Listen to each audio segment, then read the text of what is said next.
Hello everyone, आज एक नए एपिसोड में हम लोग आपको फिर से खुशामदीद कहते हैं। और ये एपिसोड भी बहुत इंटरेस्टिंग होने वाला है क्योंकि इस एपिसोड के अंदर हम आपको बताएंगे किस तरह से आप लोग जर्मनी में जॉब अप्लाई कर सकते हैं और फिर जर्मनी आके एक ब्लू कार्ड अटेन कर सकते हैं। और क्या उसका प्रोसेस है, क्या सारी चीज़ें हैं। और उसके सिलसिले में जैसा कि हमने आपसे वादा किया था कि हम लोग जिन लोगों का रियल एक्सपीरियंस है उनको बुलाएंगे और उनके साथ चीज़ें डिस्कस करेंगे। तो उसी सिलसिले में हमने आज हमारे साथ उमैर है। और Umair, welcome to the show. और उमैर जो है वो इनका हमारा साथ कोई 10 साल हो गया ना जी, बिल्कुल 10 साल से ये साथ है हमारे। तो इन्होंने हमारे लिए टाइम निकाला। Thanks for taking. तुमसे क्या थैंक्स बोलना, ऑफ कैमरा तो कुछ और बोलता मैं लेकिन नहीं, उमैर माशाल्लाह बहुत टैलेंटेड, बहुत अच्छा लड़का है और ये बहुत अच्छी तरह से गाइड कर सकता है कि किस तरह से क्या क्या प्रोसेसेस हैं, क्या क्या चीज़ें हैं। तो उस सिलसिले में स्टार्ट करते हैं आई गेस। सबसे पहले जो क्वेश्चन है वो ये है कि आप ये बताएं कि कैसे आपको, जैसे जर्मनी में जॉब अप्लाई करना कोई अगर चाह रहा है तो वो कैसे जॉब ढूंढ सकता है। लाइक मल्टीपल प्लेटफॉर्म्स हैं हमारे पास। और तो थोड़ा सा आप इसको थोड़ा हाईलाइट करना चाहेंगे कि किन किन चीज़ों से वो मतलब अगर किसी भी फील्ड का है, मतलब नॉट ओनली, क्योंकि आपका बैकग्राउंड सॉफ्टवेयर इंजीनियर है। और जैसा मैं थोड़ा सा उमैर के बारे में एक चीज़ बता दूं कि उमैर के पास अच्छा खासा एक्सपीरियंस है, nearly 6 years of experience in software industry और मल्टीपल डोमेन्स में काम कर चुके हैं। तो ये अच्छी तरह से एक्सप्लेन कर सकते हैं चीज़ों को। तो इसलिए जो है आपसे मैं पूछना चाहूँगा कि नॉट ओनली सॉफ्टवेयर, अगर आपको लगता है कि किसी और फील्ड में का कोई है जो अप्लाई करना चाह रहा है जर्मनी में, या इवन सॉफ्टवेयर वाले भी, तो उसका बताइएगा कि कौन कौन से प्लेटफॉर्म्स हैं और किन किन चीज़ों, मतलब किस तरह से। यार बेसिक प्लेटफॉर्म तो आपका लिंक्डइन ही है, तो लिंक्डइन के थ्रू अप्लाई करें और मेक श्योर जो आप अपनी सीवी बनाते हैं उसको इस तरीके से बनाएं कि whatever you are mentioning you already know those skills. तो आपके लिए आसान होता है। अप्लाई करें and I will just say कि यही स्टेप्स हैं। और लिंक्डइन के अलावा कौन कौन से प्लेटफॉर्म्स हैं? जो है कुछ इंपॉर्टेंट प्लेटफॉर्म्स हैं, जैसे कि आपका स्टेपस्टोन आ गया, फिर आपके पास ग्लासडोर आ गया, फिर आपके पास इंडीड आ गया, फिर आपके पास ऐसे काफ़ी सारे प्लेटफॉर्म्स हैं जो आपकी हेल्प आउट कर सकते हैं। लेकिन मेरे लिए हमेशा से जो है लिंक्डइन रहा है, वो काफ़ी इफेक्टिव रहा है, क्योंकि मेरा लिंक्डइन पे एक पूरा प्लेटफॉर्म मैंने अपने आप उसको मेंटेन किया हुआ है। मतलब उसका आपका लिंक्डइन आप it creates your resume basically. तो आप जहाँ आप जाओ उसको आपको अपडेट करते हो, अपडेटेड रखते हो।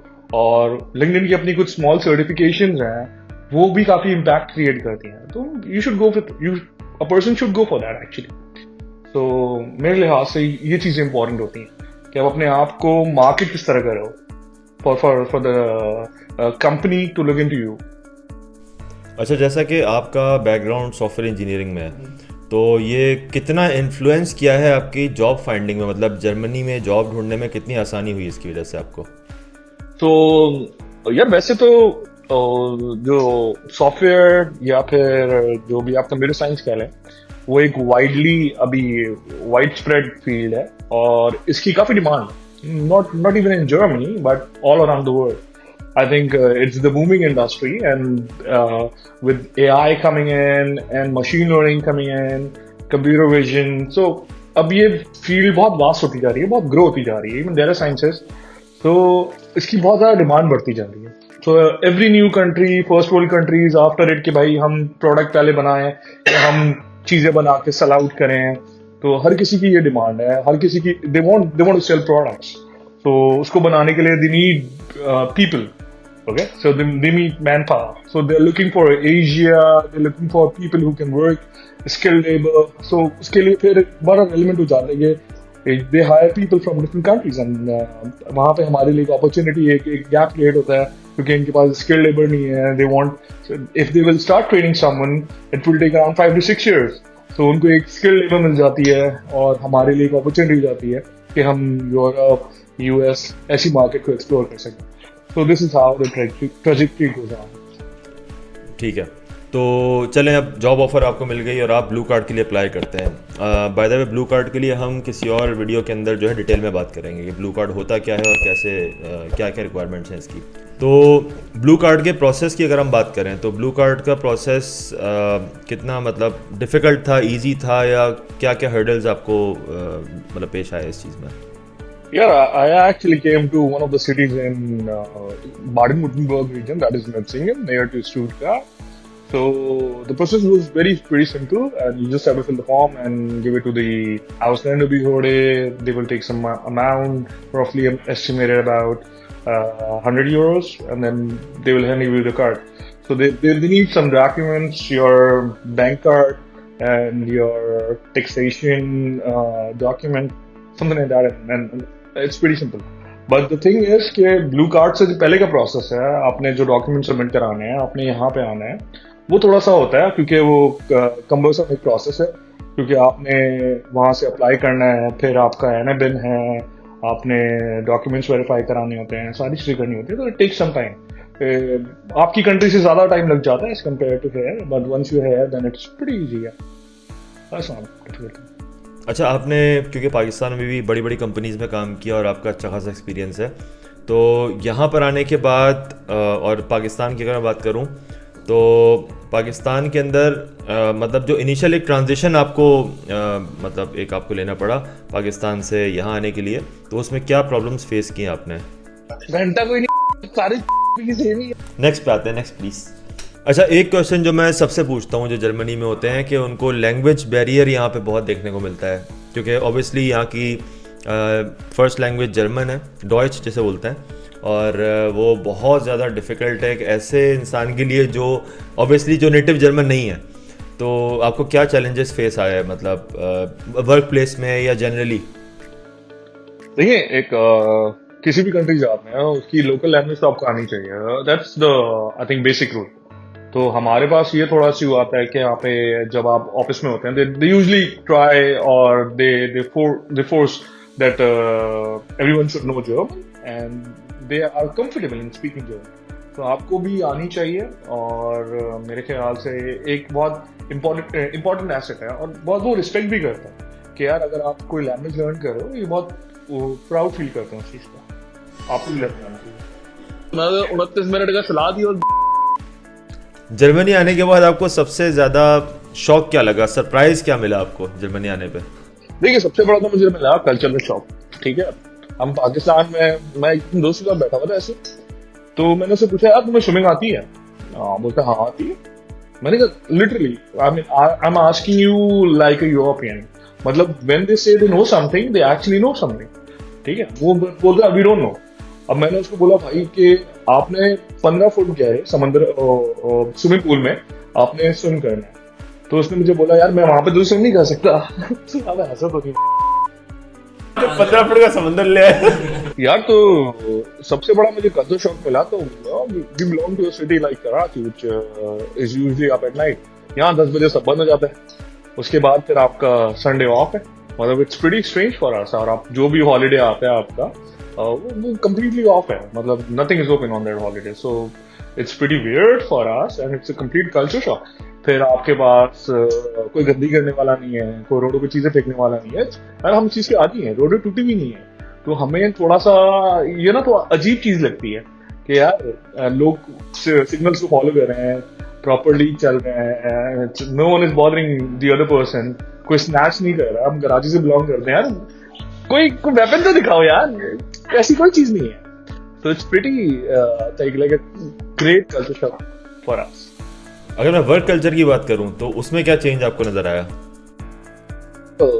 As compare to work culture, यहाँ पे 36 आवर्स हैं मेरे ऑफिस में करंटली, एंड पाकिस्तान में अनलिमिटेड आवर्स थे। आप काम करते रहो, आपको बस काम करना है, और डेडलाइंस बड़ी फ्रीक्वेंट थी। यहाँ पे हर चीज नोटेड होती है, हर चीज डॉक्यूमेंटेड है, वो एक प्रॉपर तरीका है, एक काम करने का एक तरीका है। फिर आपके एक वर्क और लाइफ बैलेंस होता है, तो एक समझ आती है कि लोगों की कंट्री है, लोगों के लिए बनाई गई है, और लोग इधर एक सिस्टम चलता है। हम जहाँ से आए हैं वहाँ पे सब कुछ है, सिस्टम नहीं। तो बस इतना ही डिफरेंस का। अच्छा, आपने किस तरह से मैनेज किया एक सोशल सर्कल को बिल्ड करने में, मतलब ये कि अपने वर्क प्लेस के अंदर या फिर जनरली इन द सोसाइटी? यार दुनिया में वैसी वैसी बहुत डिफरेंसेस हैं, तो हम हमेशा कॉमनैलिटीज को देखते हैं। तो अगर आप किसी भी इंसान के अंदर सिमिलैरिटी ढूंढ लो तो it becomes very easy to create a social circle. So what makes me comfortable is I look for the similarities. I mean, other than religion, other than anything else, कि हमारे इंटरेस्ट हैं, if someone is working with me, you know, like उसके कुछ चीजें होंगी जो मुझसे मिलती भी होंगी, like we will talk about those things instead of his insecurities, other than other things. So वो एक अच्छा हमारे लिए ना एक सोशल सर्कल क्रिएट कर देता है। फिर इस तरह you grow. And you don't talk about their insecurities or your insecurities at first. Then as time goes on, and then you expand, and then you tell, you know. So it's just about that. And इसी तरह मैंने अपने आप को अपना social circle increase किया, अपने around लोगों को increase किया, and now अब Germans भी हैं. I have different friends like from different countries. Even I don't know if you know a country like Kosovo. And then, Slovenia, then Bangladesh, India, Pakistan, Germany, and Slovakia. It's a huge circle I have. Yeah. अच्छा, आप यहाँ पर professional growth के साथ साथ थोड़ा सा अपने हेल्थ पे भी फोकस करते हैं, तो मतलब कैसे कर लेते हो भाई? मतलब कैसे, how can you manage both of these things? क्योंकि यहाँ पे ऑब्वियसली हार्श वेदर है, थोड़ा प्रोफेशनल ग्रोथ के लिए भी आपको एक्स्ट्रा एफर्ट करनी पड़ती है कुछ चीज़ों में, तो कैसे मैनेज होता है ये सब? यार it's all about priority, it's all in your head. Actually जो भी चीज़ होती है, अगर आपने कोई प्रोग्रामिंग लर्न करनी है, प्रोग्रामिंग लैंग्वेज लर्न करनी है, तो आप उसके ऊपर एफर्ट करते हो। जैसे ही एफर्ट करते हो उसका थोड़ा थोड़ा रिजल्ट आता है। जैसे आप उसका रिजल्ट देखते हो आप खुश होते हो, ठीक है, तो आपको डिप्लोमेट मिलता है और उसके बाद you keep on putting efforts. तो इसी तरह एक प्रोसेस चलता है, तो उसी को मैं फॉलो करता हूँ। मतलब स्टार्टिंग में it was difficult for me to go to gym every day, and then I just made a schedule, and then actually my wife helped me out in figuring out. So she told me to make a schedule for 4 days a week. I talked to the person in a gym. I'm a gym instructor, so he helped me out. और ये काफ़ी अच्छा रहा, काफ़ी effective रहा, क्योंकि मैं gym इसलिए नहीं जाता कि मैं अपनी फिजिकली अपनी हेल्थ बेहतर करूँ, मैं मेंटली अपनी हेल्थ को बेहतर करने जाता हूँ। It's very good. I would recommend everyone actually to go to gym and have your time. अच्छा, कोई एक ऐसी फाइनल एडवाइस जो आप देना चाहेंगे उन लोगों को जो लोग डायरेक्ट यहाँ पर जॉब पर आना चाहते हैं, तो उनको आप क्या एडवाइस करेंगे? कोई भी एक एडवाइस। या वर्क ऑन योर स्किल्स, और अपनी, अगर आप एक सॉफ्टवेयर इंजीनियर हैं तो अपनी make sure you think you are the best one, and वो चीज करो जिसमें you think you can progress in life. ठीक है, ऑलवेज चूज दोज थिंग्स जो आप समझते हो बेस्ट है। मैंने अपनी जिंदगी में काफी ऐसे इन्फ्लुएंसर्स देखे हैं जिनको मैं काफी अडोर भी करता हूँ। कुछ थे, और हमेशा उनसे कुछ ना कुछ सीखो। हर इंसान आपको कुछ ना कुछ सिखाता है, तो आप हमेशा मेरी यही कोशिश होती है कि मैं हर इंसान से सीखूं, चाहे, और ज्यादातर आपको वो लोग सिखाते हैं जो जिंदगी में नाकाम होते हैं, वो उनसे आप बहुत कुछ सीखते हो एज कम्पेयर टू कामयाब लोग। जो कामयाब लोग होते हैं वो थोड़े से क्लेवर होते हैं, तो वो अपनी सक्सेस इतनी ज्यादा इजीली रिवील नहीं करते, लेकिन जो एक हमेशा नाकाम आदमी होता है वो हमेशा आपको, क्योंकि वो इनोसेंट बंदा होता है जो नाकाम होता है, तो वो आपको हमेशा इजीली अपनी बताया था यार ये मेरी वीकनेसेस थी। उनकी वीकनेसेस से लर्न करो और बी स्मार्ट। तो उनकी जो उन्होंने चीजें फेस की हैं वो आप लर्न करो और आप आगे बढ़ो। आप देखो यार उनका ये प्रोसेस था, उन्होंने इस तरह फेल की ये चीज, मैं इस चीज से क्या निकाल सकता हूँ, मैं इस चीज से क्या आउटकम निकाल सकता हूँ, and then you move on with it. You take a lesson and then you move on. It will help you to grow. सही। तो उमैर, बहुत अच्छा लगा आपसे बात करके, बहुत सारी चीज़ें पता चली जर्मन कल्चर के बारे में, वर्क लाइफ के बारे में, उसके अलावा किस तरह से आप अप्लाई कर सकते हैं यहाँ पे आने के लिए, और भी बहुत सारी इन्फॉर्मेशन आपने दी। तो उसके लिए बहुत बहुत शुक्रिया आपका वक्त निकालने का बहुत बहुत शुक्रिया, और फिर इंशाल्लाह आपसे बात होती रहेगी। तो ये हमारे साथ उमैर थे अभी, और ये मतलब काफ़ी ज़्यादा इन्फॉर्मेशन इन्होंने हमें प्रोवाइड की, और इसी तरह से हम लोगों को बुलाते रहेंगे और जो है उनके पास भी जाते रहेंगे और बहुत सारी मालूमात उनसे हासिल करेंगे। तो मिलते हैं नेक्स्ट टाइम नेक्स्ट एपिसोड में। बाय।